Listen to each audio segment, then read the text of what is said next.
دو بار دفن ہونے والی عورت کی عجیب کہانی۔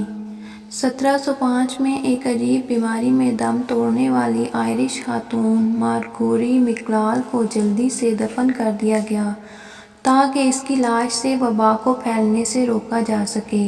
مارگوری کے خاوند نے اسے ایک قیمتی انگوٹھی تحفہ دی تھی، مگر اس کے مرنے کے بعد انگلیوں پر سوجن کی وجہ سے اس کے ہاتھ سے انگوٹھی اتارنے میں ناکام رہے اور انگوٹھی بھی اس کے ساتھ دفن ہو گئی۔ مارگوری کی قبر انگوٹھی کی وجہ سے چوروں کا بہترین ہدف بن چکی تھی۔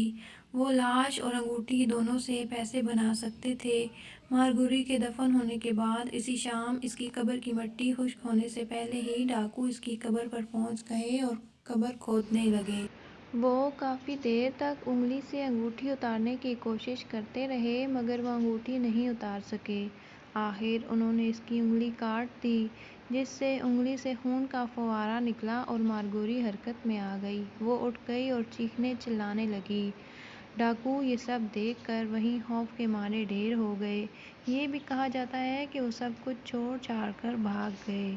ادھر مارگوری قبر سے نکل کر گھر کی طرف گئی اور دروازے پر دستک دی۔ اس کا شوہر، بچے اور ایک ڈاکٹر گھر پر موجود تھے۔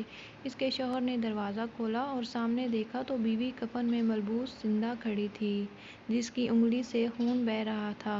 وہ مارگوری کو اس طرح سامنے کھڑے دیکھ کر فرش پر گرا اور دل کا دورہ پڑنے پر وہیں مر گیا، جسے مارگوری کی قبر میں ہی دفن کیا گیا۔ مارگوری نے دوبارہ شادی کی اور اس کے دوسری شادی سے بچے بھی تھے۔ جب آخر کار اس کی موت ہوئی تو اسے آئرلینڈ کے قبرستان سینٹ کیل قبرستان میں دفنایا گیا اور اس کی قبر اب بھی وہاں موجود ہے، جس پر لکھا ہے "لیوڈ ونس، بریڈ ٹوائس"۔